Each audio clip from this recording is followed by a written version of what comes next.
Bueno, les estaba leyendo el ejercicio 7, ¿no? Dice que produce la máquina trabajos. Ya cuando nos dice que la máquina es la que está produciendo el trabajo, ya sabemos que es una máquina tipo térmica, ¿no? Que consume energía en forma de calor y la transforma en trabajo. O si no, la máquina refrigerante va a consumir trabajo, ¿sí? Y utilizar ese trabajo para extraer calor de una fuente fría. ¿Sí? O sea que en las máquinas térmicas el calor sale de la fuente caliente hacia la máquina y la máquina libera calor en una fuente fría, ¿no? Y en la máquina refrigerante el calor sale de la fuente fría hacia la máquina y la máquina libera todo el calor en una fuente caliente. Bueno, entonces en este caso tenemos una máquina térmica que está produciendo trabajo. El ejercicio me dice que el trabajo que produce es de 4,5 kilocalorías y me dice que el rendimiento es del 23%. Bueno, en las máquinas térmicas el rendimiento me indica cuánto calor se transformó en trabajo. Así acá tenemos que estas 4,5 kilocalorías son el 23% del calor que consumió la máquina. O sea que el calor consumido por la máquina sería el 100% y el calor residual sería este 77% que sobra. ¿Me siguieron acá en esto? Sí. Bien.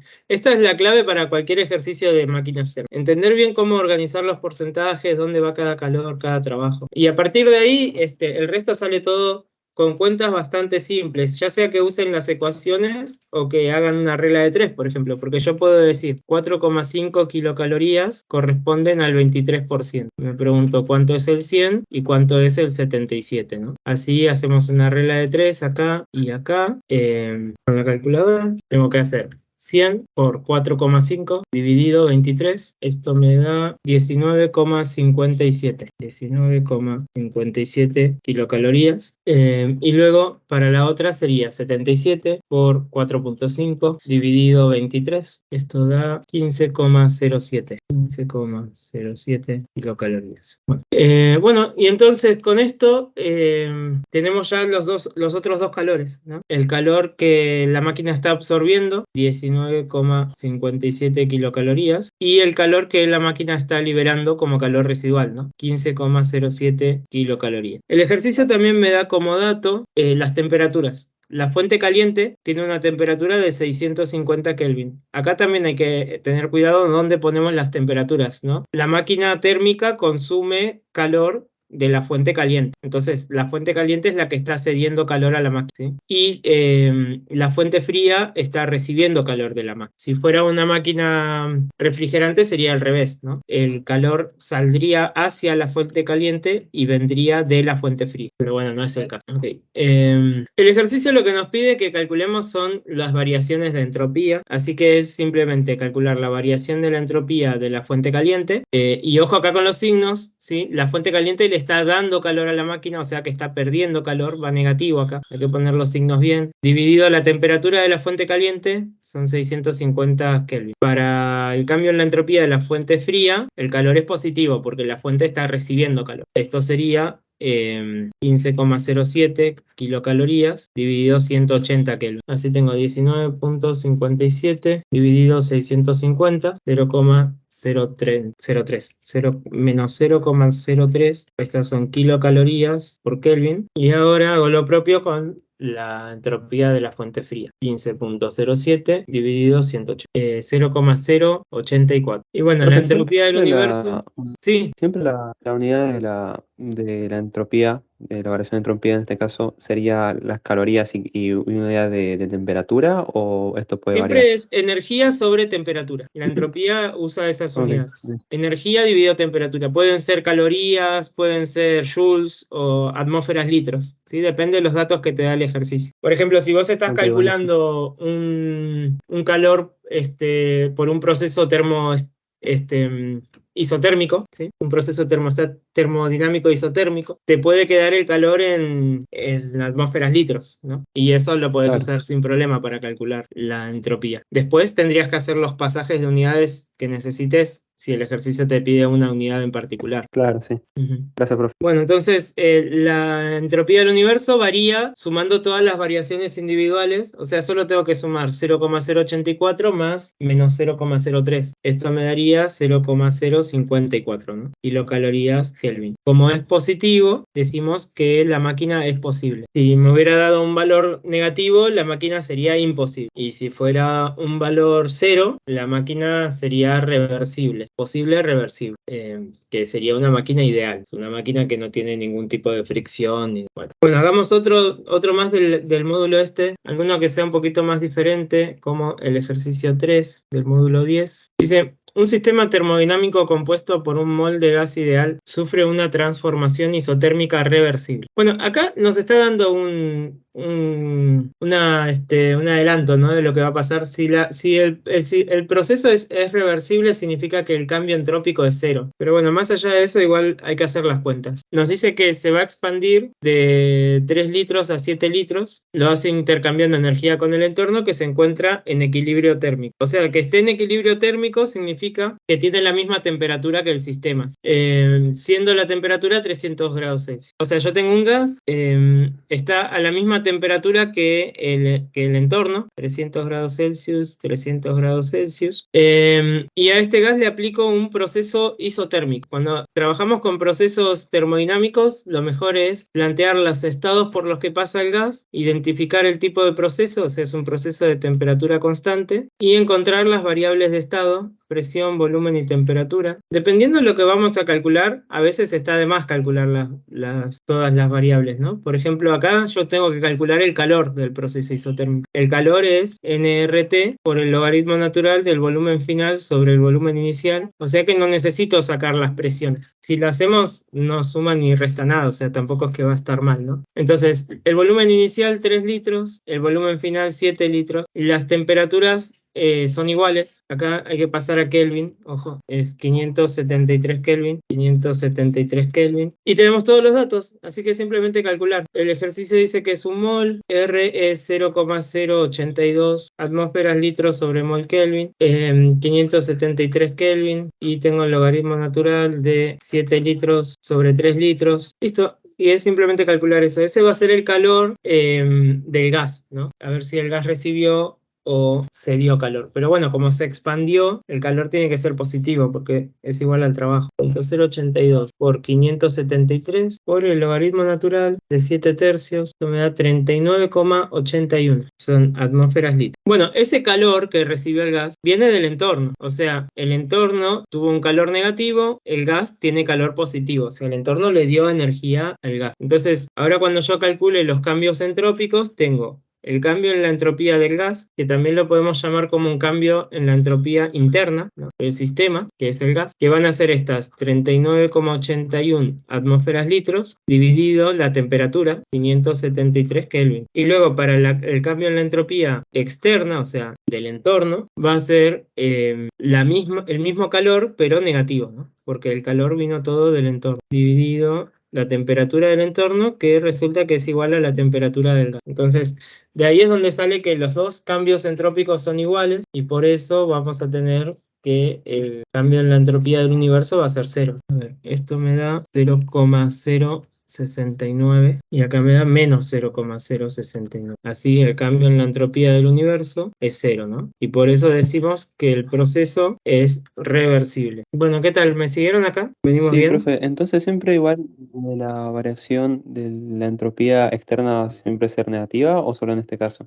No, solo en este caso, porque imagínate que el gas se contrae en lugar de expandirse, ¿no? Entonces el gas va a tomar calor, va a ceder calor al entorno. O sea, si vos tuvieras el mismo proceso, exactamente el mismo proceso, pero pasa de 7 litros a 3 litros, tendrías que el calor del gas sería un mol por 0,082 atmósferas litros sobre mol Kelvin, la temperatura 573 Kelvin, y tendríamos el logaritmo natural de 3 litros sobre 7 litros, ¿no? O sea, como si el gas tenía 7 litros y pasa a 3 litros. Ahí el calor del gas te va a quedar negativo. Ok, gracias. Ahora que lo calculo por las dudas, para mostrar más que nada. 3 séptimos. Bueno, esto me da menos 39,81. O sea, da lo mismo, pero negativo. Y entonces el calor del entorno va a dar lo mismo, pero positivo.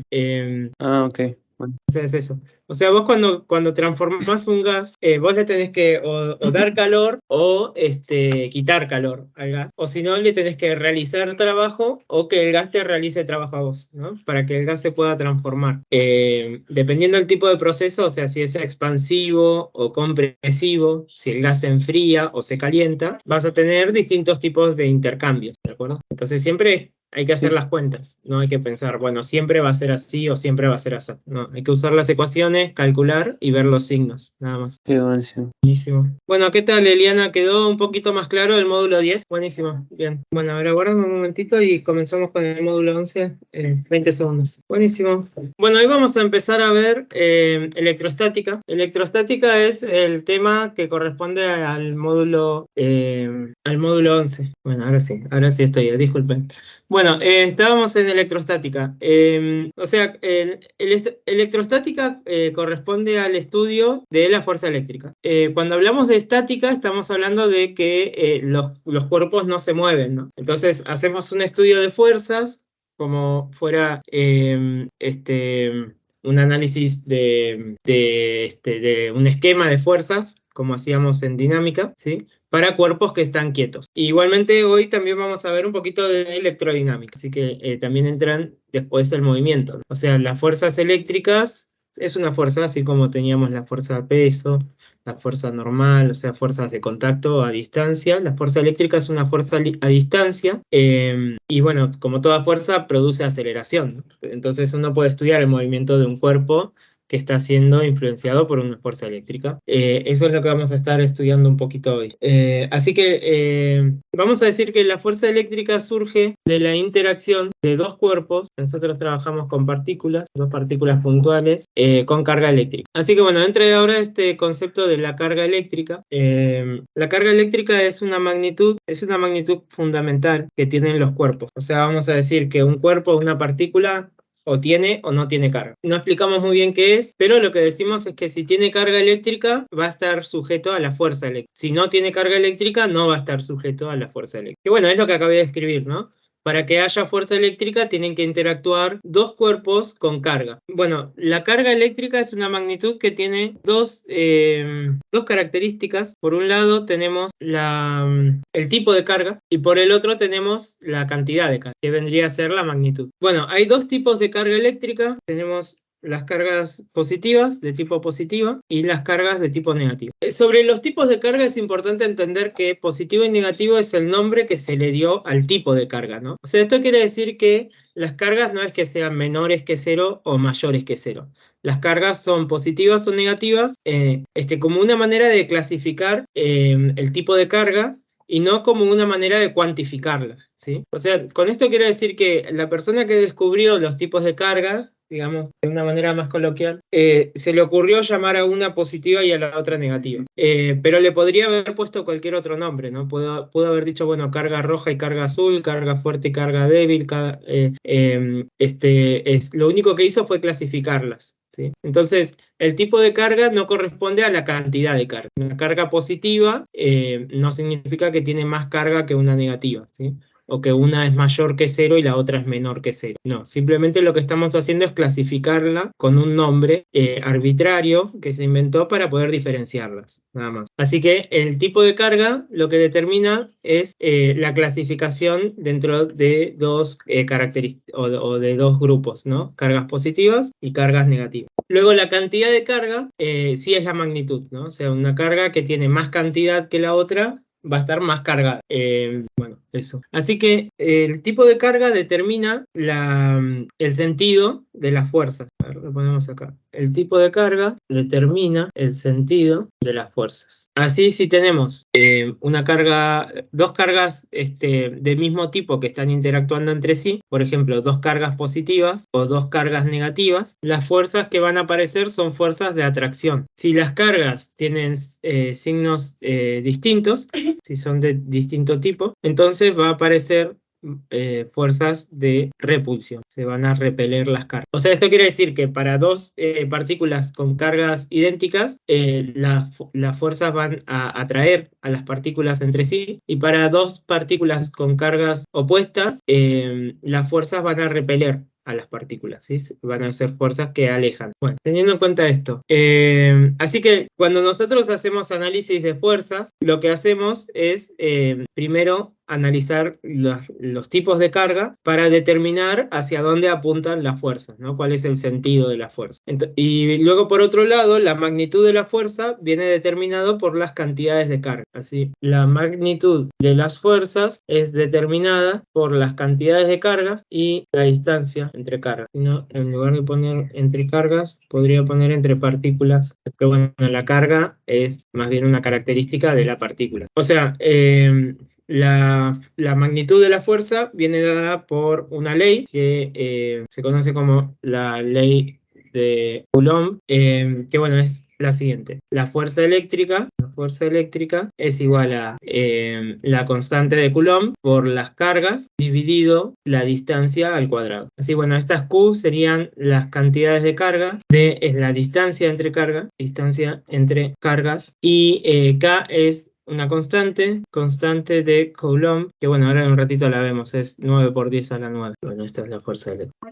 Bueno, es eso.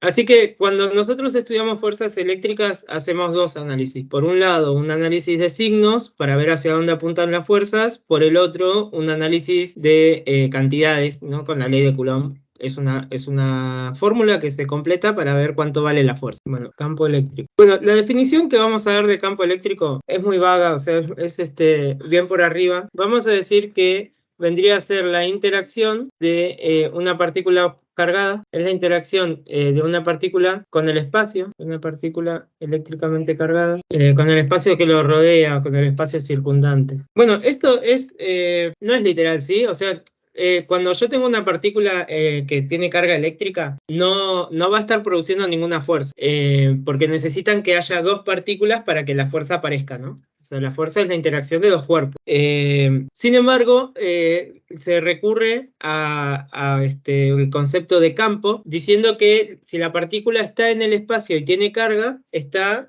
interactuando con el espacio que lo rodea, produciendo un campo eléctrico, ¿sí? Que el campo lo que produce es como si fuera una tensión en el espacio, y eso hace que cuando agrego yo una partícula en ese lugar, aparece una fuerza, ¿no? Se lo suele comparar como si tuviéramos una sábana, ¿sí? Y ponemos un cuerpo en la sábana. Entonces lo que va a pasar es que va a producir tensión alrededor, y si yo luego agrego otro lejos o en alguna posición diferente, va a aparecer una fuerza y se va a mover, ¿no? Entonces esa tensión que se produce en la tela es comparable, digamos, al concepto de campo eléctrico, ¿sí? Es una herramienta matemática que se usa para poder predecir las fuerzas que aparecerían si se agrega una nueva partícula, ¿no? Entonces, ese es el campo, digamos. El campo eléctrico no es una fuerza, sino que es un concepto que se usa para predecir las fuerzas que podrían aparecer cuando se agrega una partícula. ¿De acuerdo? Los campos eléctricos de las partículas positivas son campos que van hacia afuera. Las partículas positivas tienen campo eléctrico hacia afuera. Las partículas negativas tienen campo eléctrico hacia adentro. Yo tenía unas imágenes, voy a ver si las encuentro y se las copio acá para que quede un poquito más prolijo. Es esto, ¿sí? Bueno, el campo eléctrico de las partículas positivas va hacia afuera y de las partículas negativas va hacia adentro, ¿sí? Una partícula positiva en un campo una partícula positiva ubicada en un campo eléctrico produce una fuerza en el mismo, o más que produce, recibe, decimos, en el mismo sentido del campo. Luego, una partícula negativa ubicada en un campo eléctrico recibe una fuerza con sentido opuesto al campo eléctrico. Bueno, por eso se colocan los campos eléctricos para las partículas positivas hacia afuera y para las partículas negativas hacia adentro, ¿no? Porque si yo agrego una partícula positiva a un campo eléctrico, por ejemplo, si yo coloco una partícula positiva acá, la fuerza que va a aparecer va a tener el mismo sentido que el campo, ¿no? En cambio, si yo coloco una partícula negativa, la fuerza que va a aparecer va a tener sentido contrario, o sea, en vez de ir hacia afuera, va a ir hacia adentro. Ahora, en un campo eléctrico de una partícula negativa, las partículas positivas van a ir hacia adentro, ¿sí? Porque se van a atraer, ¿no? Por sentir tener sentidos opuestos. Y las partículas negativas van a ir hacia afuera, o sea, viajan en contra del campo. Así que el campo eléctrico lo que nos permite es determinar, por un lado, el sentido de la fuerza que va a aparecer cuando agregamos una partícula cualquiera, y además el campo nos permite calcular la magnitud de esa fuerza, porque vamos a definir al campo eléctrico, el campo eléctrico E, como la constante de Coulomb por la carga sobre la distancia al cuadrado. Entonces, esta sería la carga 1, la fuerza sería igual al campo eléctrico por la carga 2. O sea, si yo tengo una partícula 1 y calculo el campo eléctrico en un lugar cualquiera y coloco ahí una partícula 2, la fuerza que va a aparecer va a ser igual al campo por la carga 2, ¿sí? Y el campo va a ser igual a K por Q1 sobre distancia al cuadrado, ¿no? Que sería esta distancia. Bueno, entonces, de acá es muy importante entender la diferencia que hay entre campo eléctrico y fuerza eléctrica, ¿sí? El campo eléctrico no es una fuerza, el campo eléctrico aparece en un punto del espacio, en un lugar. En ese lugar uno puede calcular el campo eléctrico y luego con el campo eléctrico, si agregamos una partícula, va a aparecer una fuerza y podemos usar el campo para calcular la fuerza que aparece. No sé si se está entendiendo esto o si los estoy mareando más, pero es un concepto que es importante que ustedes lo tengan claro, la diferencia entre campo y fuerza, ¿sí? Y cómo utilizar al campo eléctrico, ¿no? O sea, si ustedes tienen un sistema de más de una partícula, pueden calcular el campo eléctrico en un punto y con eso van a saber cómo va a aparecer la fuerza, ¿sí? Es algo que se usa mucho, por ejemplo, campo eléctrico, campo gravitacional, ¿no? O sea, uno puede calcular cuánta fuerza está realizando la Tierra sobre la Luna o en qué punto del espacio la gravedad se anula, ¿no? Entonces son puntos donde uno puede colocar un satélite y que esté en órbita o que esté quieto. O sea, con esto quiere decir que el campo eléctrico nos permite a nosotros identificar lugares en el espacio, por ejemplo, donde los campos se anulan. Entonces, si yo coloco una partícula ahí, la fuerza va a valer cero porque no hay campo eléctrico. O lugares donde los campos se acoplan y se suman. Entonces tengo mucho campo eléctrico y tengo mucha fuerza eléctrica. Igualmente, ahora cuando hagamos algún ejercicio, espero que se entienda un poquito mejor. Bueno, luego tenemos los campos eléctricos para más de una partícula, ¿no? Para un par de partículas. Para más de una partícula, los campos eléctricos se suman. Para más de una partícula, los campos eléctricos se suman. Así, por ejemplo, si tenemos una partícula positiva y una negativa, ¿sí? La partícula positiva tiene campo eléctrico hacia afuera, ¿no? O sea, el campo tiende a alejar a la partícula positiva que agrego en ese punto del espacio, ¿no? Pero el campo eléctrico negativo tiende a atraerlo. Entonces, el campo eléctrico va a ir desde la positiva hacia la negativa, ¿sí? Y los campos se están sumando y bueno, toma esta forma, ¿sí? O sea, si yo coloco, por ejemplo, una partícula positiva acá, va a recibir una fuerza de repulsión de la partícula positiva y una fuerza de atracción de la negativa, ¿sí? Entonces, por eso tiene una forma así como curva, ¿no?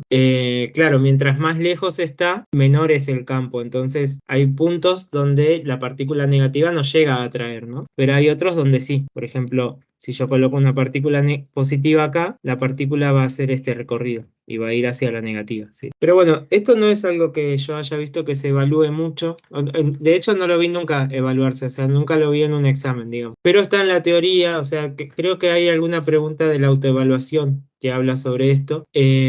Así que es algo que más o menos lo tienen que tener entendido. A ver, yo tenía las imágenes acá para dos partículas positivas, dos partículas con carga positiva y para dos partículas también con carga negativa.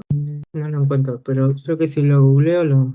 Bueno, esto sería algo así, ¿sí? O sea, la partícula positiva tiene campos hacia afuera, la negativa tiene campos hacia adentro, ¿no? Entonces, los campos eléctricos van a tender de ir de la positiva hacia la negativa. En cambio, cuando tenemos dos partículas positivas, los campos se anulan en las zonas donde la partícula va a recibir fuerzas que tienen sentidos opuestos, ¿no? O sea, si yo coloco una partícula positiva acá, va a estar recibiendo una fuerza de atracción, de repulsión de una y de repulsión de otra, ¿no? Entonces va a oscilar en el medio de las dos y no se va a ir a ningún lado, ¿no? Los campos eléctricos ahí se están anulando. Y pasa lo mismo con las partículas negativas. Si yo coloco una partícula positiva acá, se va a atraer a una y se va a atraer a la otra también. Entonces va a estar oscilando entre una y otra, ¿sí?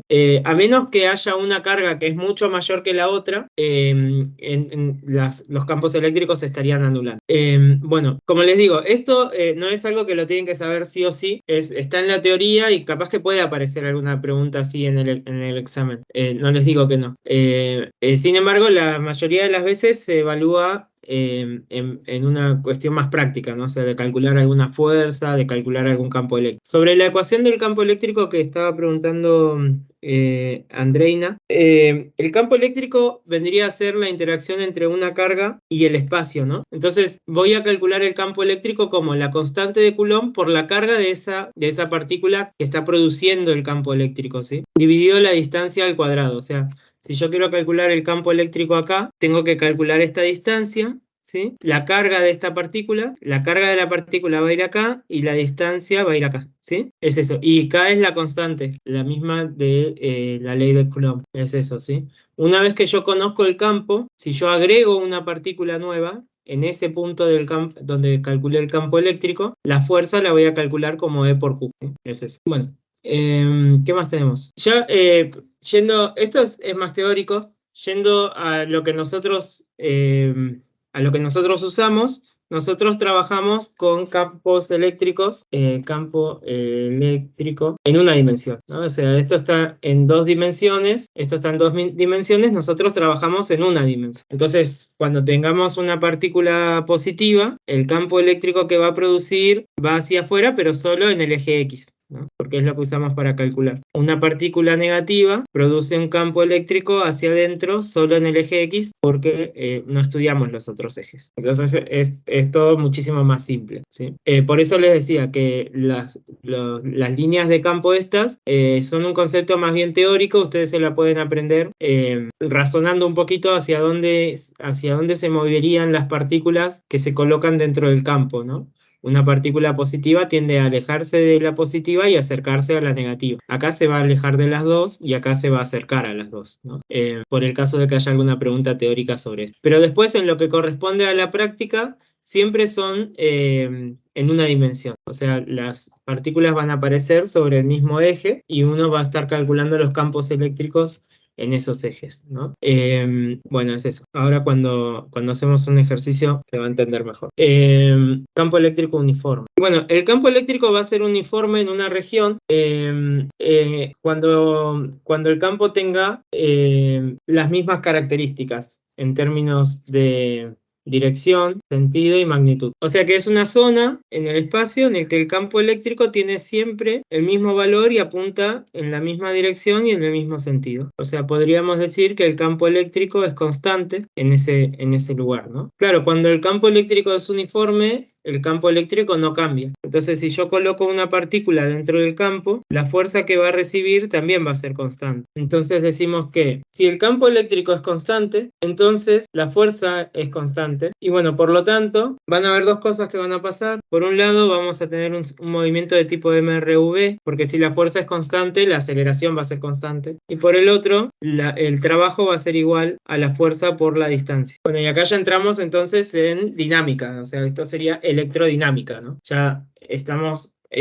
utilizando la fuerza para calcular el movimiento de una partícula. Esto lo hacemos únicamente en el campo eléctrico uniforme porque trabajamos con fuerzas constantes y aplicamos lo que conocemos de dinámica, ¿no? O sea, fuerza es igual a masa por aceleración y luego las ecuaciones horarias de MRV. También podríamos calcular el trabajo de una fuerza eléctrica directamente como fuerza por desplazamiento. Bueno, arreglo de placas paralelas. Un arreglo de placas paralelas son 2 placas de metal, ¿sí? Con carga eléctrica. Yo tengo una imagen también de esto acá. Son 2 placas de metal que tienen carga, están cargadas, ¿sí? Una con carga positiva la otra con carga negativa. Cuando tenemos dos placas paralelas, eléctricamente cargadas, dentro de las placas se produce un campo eléctrico uniforme. O sea que el campo eléctrico que se produce acá es un campo eléctrico uniforme. Bueno, nosotros esquematizamos a este arreglo de placas paralelas como dos placas verticales así, ¿sí? Y un campo eléctrico uniforme en el medio de las placas, ¿no? El campo eléctrico va a ir de la placa positiva a la negativa, ¿no? Porque las cargas positivas producen campos hacia afuera, las cargas negativas hacia adentro, ¿sí? Si yo coloco una partícula positiva dentro del campo, por ejemplo, una partícula positiva en la placa positiva, esta partícula va a recibir una fuerza eléctrica que la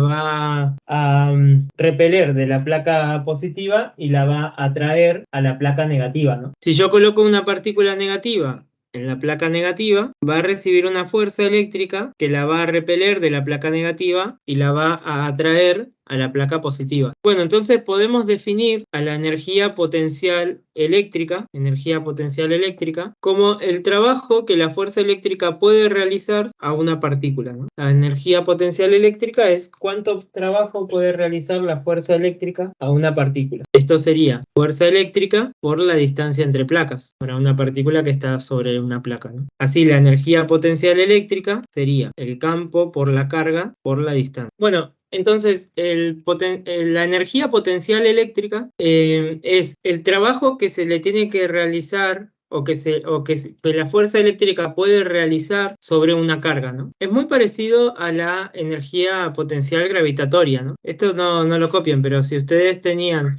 un objeto a una determinada altura, la fuerza peso podía realizar trabajo sobre ese objeto a esa altura, ¿no? Entonces, esa potencialidad de que aparezca trabajo es la energía potencial. Bueno, acá está pasando lo mismo, ¿no? Si yo tengo una carga positiva en una placa positiva, la fuerza eléctrica va a realizar trabajo sobre esa carga. Esa es la energía potencial eléctrica. Entonces, la energía potencial eléctrica es la cantidad de trabajo que la fuerza eléctrica puede realizar. Y vamos a definir a la diferencia del potencial eléctrico como la energía potencial eléctrica dividido la carga. O sea, la diferencia del potencial eléctrico es el trabajo que se le puede realizar a la carga por unidad de carga, o sea, dividido la carga. Así, la diferencia del potencial eléctrico se puede definir como el campo eléctrico por la distancia entre placas. Esto es, entonces, por un lado, energía potencial eléctrica y por el otro, diferencia del potencial eléctrico, que es lo que se conoce como voltaje o tensión eléctrica. Así que ese es el voltaje, ¿sí? El voltaje es la energía potencial eléctrica de una partícula por unidad de carga, o sea, dividido por la carga de la partícula. También se puede definir a la diferencia del potencial eléctrico como la diferencia del potencial de las placas, ¿sí? O sea, está más relacionado con el sistema que con la partícula en específico, ¿no? Bueno, nos queda por ver las partículas fundamentales. Yo también tenía una tablita para esto.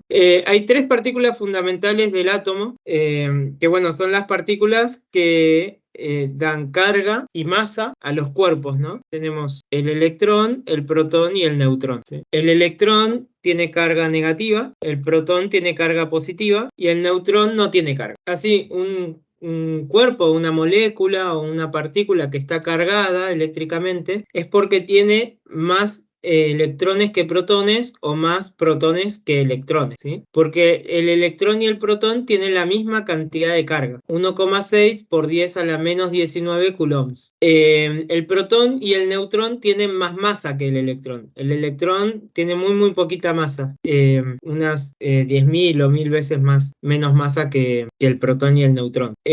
O sea que el electrón, al tener menos masa, pero la misma carga, va a moverse mucho más rápido, ¿no? Va a acelerar mucho más que el protón, que tiene más masa. Bueno, las partículas fundamentales nosotros las usamos para hacer algún cálculo. Por ejemplo, algún ejercicio les va a decir, se coloca un protón en tal campo eléctrico. Entonces ustedes usan la carga para calcular la fuerza, la masa para calcular la aceleración, ¿no? Podemos hacer algún ejercicio de eso. Bueno, y me está faltando, las unidades con esto terminamos. Tenemos las unidades. Bueno, vimos magnitudes nuevas como la carga. La carga, que bueno, usualmente usamos Q minúscula para partículas, así que lo pongo Q minúscula. La carga se mide en coulombs, una C mayúscula, coulombs o coulombio en español. Luego tenemos el voltaje o diferencia de potencial eléctrico, se mide en voltios, volts o voltios en español. El campo eléctrico son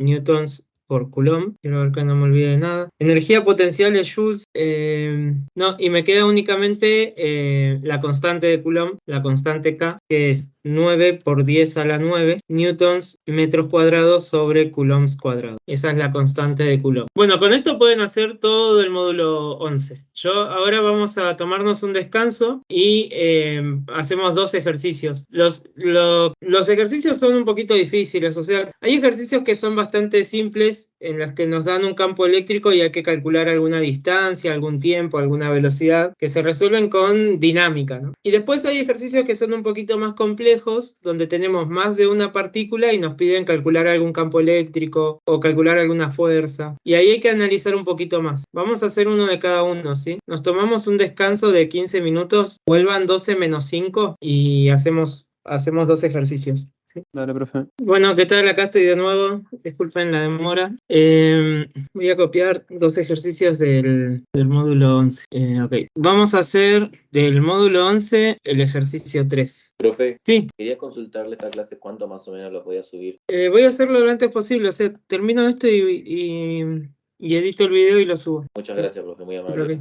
No, por favor. O sea que hoy a salir muy tarde porque salí a las 10:30 del parcial para llegar a mi casa muy Sí, tarde. claro, sí, sí. ¿Qué era el segundo parcial ya? ¿Tan pronto? Sí, segundo parcial de IPC, pero por UBA 21. Ah, por UBA 21, claro, por eso sí arrancan antes el cuatri. UBA 21. Sí.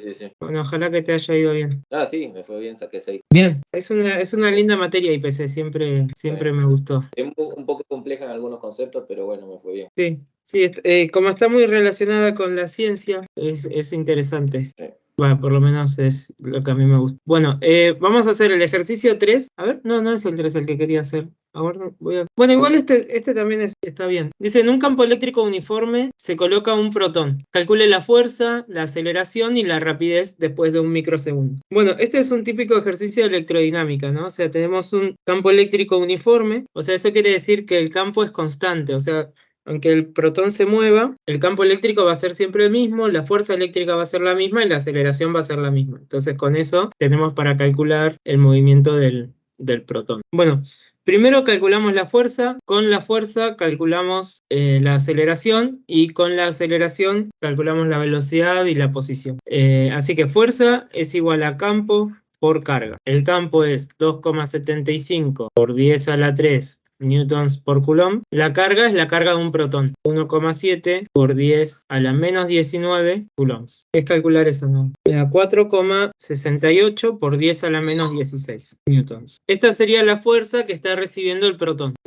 No sé, puse 1,7 pero es 1,6. Estaba pensando en la masa. Voy a cambiar eso. Es 4,4. 1,6. 4,4, ahora sí. La aceleración. Bueno, como fuerza es igual a masa por aceleración, la aceleración va a ser fuerza sobre masa. 4,4 por 10 a la menos 16 newtons, dividido 1,7 por 10 a la menos 27 kilogramos, que es la masa de un protón. 2,59 por 10, algo hice mal acá, a ver, no había puesto paréntesis. 1,7 por 10 a la menos 27. Ahora sí, 2,59 por 10 a la 11. Bueno, esa es la aceleración y me queda calcular la rapidez después de un microsegundo. O sea, la velocidad en un microsegundo, ¿no? Que esto sería velocidad inicial más aceleración por tiempo. 0 más la aceleración la calculamos recién y el tiempo es un microsegundo, o sea, 1 por 10 a la menos 6 segundos. ¿Sí? Esto me va a dar 2,59 por 10 a las 5 metros por segundo. ¿De dónde sale esa fórmula de velocidad, profe?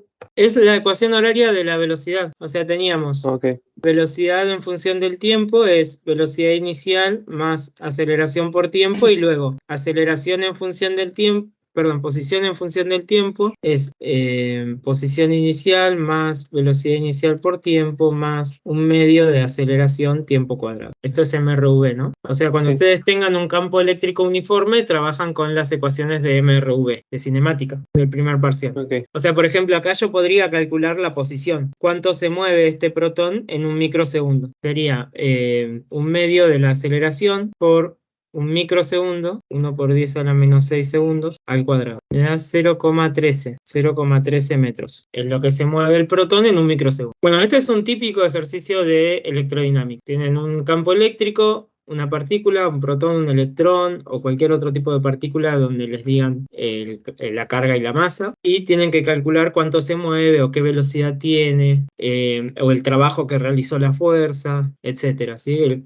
Pueden, por ejemplo, preguntarles energía cinética, ¿sí? Por ejemplo, energía cinética es un medio de la masa por la velocidad al cuadrado, ¿no? Entonces, la masa del protón la tenemos, la velocidad la calculamos y sacamos la energía cinética. Eso también puede aparecer en algún ejercicio, incluso en el parcial, ¿sí? Esto sería entonces electrodinámico. Luego, un ejercicio de electrostática es un ejercicio en el que tenemos que calcular fuerzas o tenemos que calcular campo. Por ejemplo, el ejercicio 4, que es el que vamos a hacer ahora. En el ejercicio 4 nos muestran dos cargas y nos piden que calculemos el campo eléctrico en 2 puntos del espacio, ¿sí? Habíamos dicho que cuando tenemos más de una carga, los campos eléctricos se suman. O sea, si yo quiero calcular el campo eléctrico en A, lo que tengo que hacer es calcular el campo eléctrico de la carga que yo voy a llamar 1 y el campo eléctrico de la carga 2 y sumarlos entre sí. Ahora, el tema es que siempre que trabajamos con campo eléctrico o con fuerza eléctrica, hay que definir hacia dónde se mueve o hacia dónde apunta, o sea, qué sentido tiene el campo, ¿sí? Fíjense, acá yo tengo dos partículas negativas. Las partículas negativas tienen campo hacia adentro. Así, la primera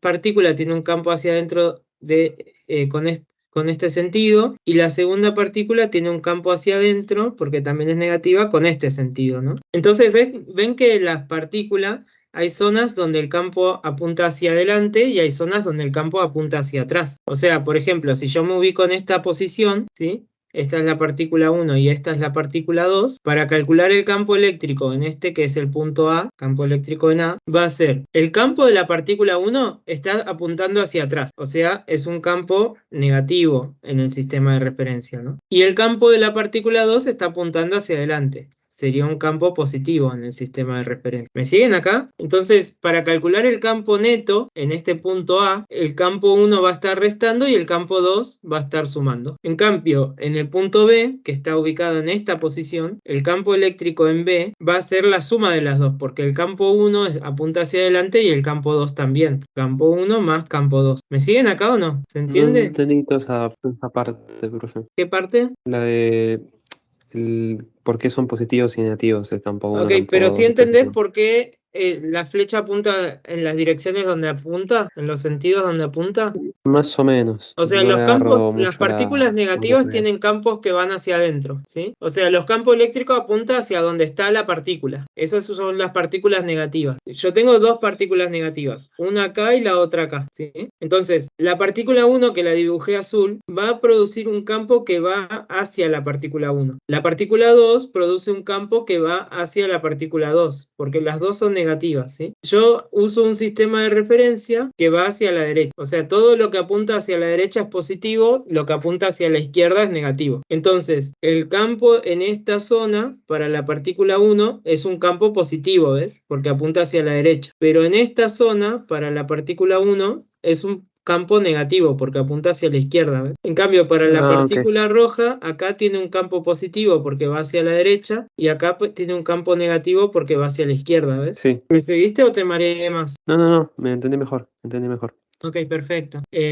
Bueno, o sea, esto sería así. Voy a hacer una explicación más, pero ojalá que sirva y que no confunda más. Tengo dos partículas negativas, ¿no? Yo coloco una partícula positiva acá. La partícula positiva se va a atraer a las dos partículas. O sea, si esta es una y esta es dos, las dos partículas atraen. O sea, las fuerzas se suman, ¿ves? En cambio, si yo coloco una partícula positiva acá, se atrae a las dos también, pero ahora una resta y la otra suma, ¿ves? Por eso acá los campos tienen sentidos opuestos y acá tienen el mismo sentido. Depende de la ubicación, ¿sí? ¿Se entiende? Sí, profe. Genial, perfecto, bien. Entonces, ese es el primer análisis que hay que hacer. Y a mi juicio es el análisis más importante porque a partir de ahí uno plantea las ecuaciones que va a hacer. Después es simplemente reemplazar y calcular, ¿no? Pero si hace ese análisis mal va a quedar todo mal. Entonces, acá lo que hay que pensar es, bien, hacia dónde apuntan los campos eléctricos y por lo tanto si suman o restan. Si apunta hacia la derecha suma, si apunta hacia la izquierda resta. Depende de dónde nos paramos, van a sumar o restar. Cuando trabajamos con fuerzas es lo mismo, ¿sí? Si tenemos una fuerza eléctrica sobre una partícula, también yo voy a querer saber si la fuerza va hacia la derecha o si la fuerza va hacia la izquierda para ver si suma o si resta, ¿no? Entonces, ahí también hay que hacer un análisis de signos y ver los sentidos, si va hacia un lado o hacia el otro. Bueno, entonces, de acá es simplemente reemplazar. Tenemos la ecuación del campo. El campo es K por Q sobre D cuadrado, ¿sí? Así, para el campo A yo tendría menos el campo 1, o sea, K, que es 9 por 10 a la 9 newtons metros cuadrados sobre coulombs cuadrado, por la carga 1, acá, menos 6,25 nanocoulombs, o sea, por 10 a la menos 9 coulombs. Esto va a ir dividido la distancia al cuadrado. La distancia, esto es en el punto A, ¿no? O sea, la distancia entre la partícula 1 y A son 15 centímetros. Si esto es 25 y esto es 10, va a dar 15, ¿no? 15 centímetros, 0,15 metros al cuadrado. Y a esto le tengo que sumar el campo eléctrico en 2, la constante de Coulomb, por la carga 2, dividido la distancia al cuadrado, acá son 10 centímetros, 0,1 metro. Bueno, esto es lo que hay que calcular. Hola, hija. Bueno, esto me da 8.750, estaba haciendo la cuenta. 8.750 newtons por coulomb, ¿no? Ahora tengo que hacer lo mismo con el campo B. El campo en B, ahora se suman los dos, porque los dos apuntan a la derecha. También tengo que completar los datos, ¿no? Constante de Coulomb, carga sobre distancia al cuadrado. Para la partícula 1 y para la partícula 2 sería 9 por 10 a la 9 newtons metros cuadrados sobre coulombs cuadrado por 6,25 por 10 a la menos 9 coulombs dividido 0,1 metros al cuadrado, y a esto le sumo 9 por 10 a la 9 newtons metros cuadrados sobre coulombs cuadrado.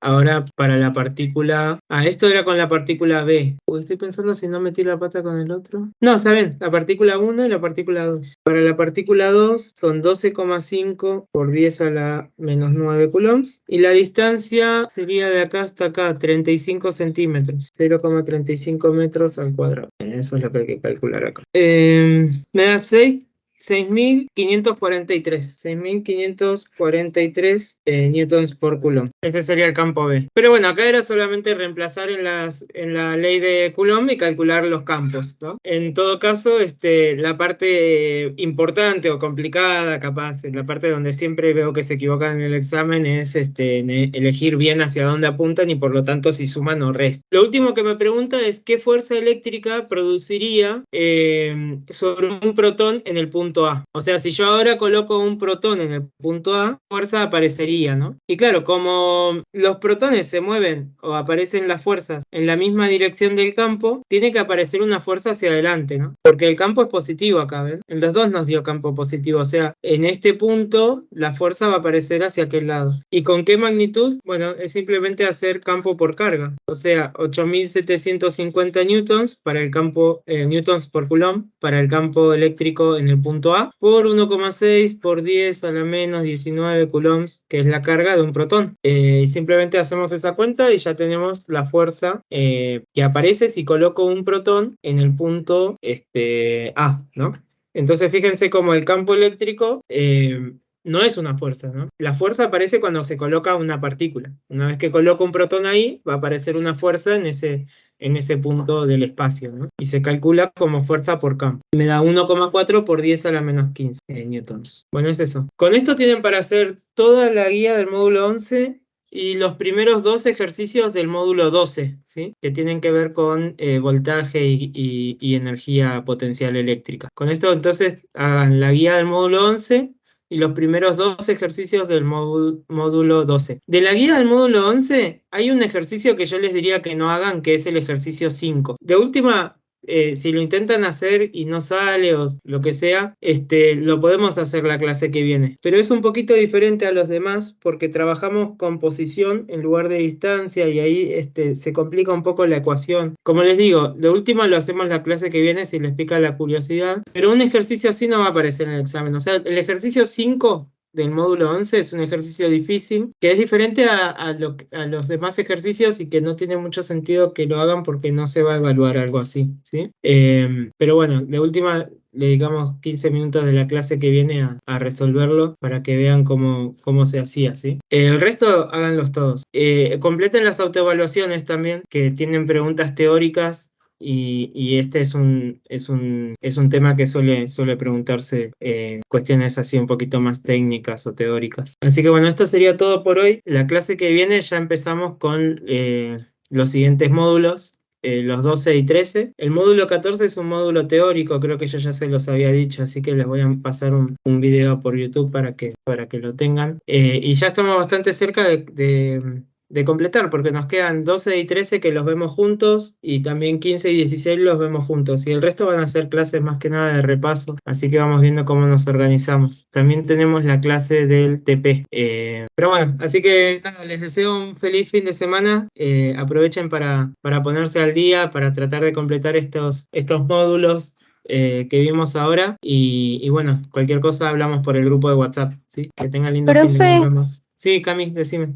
le hago una consulta con el tema del final. Es 2 semanas después, tenemos tiempo para prepararlo bien. Sí, tiempo van a tener. Generalmente el final es o la última semana de noviembre o la primera semana de diciembre, pero todavía no están las fechas, ¿viste? A veces se puede adelantar un poquito por el fin de año, no sé. Entonces, hasta que estén las fechas, yo no les sabría decir.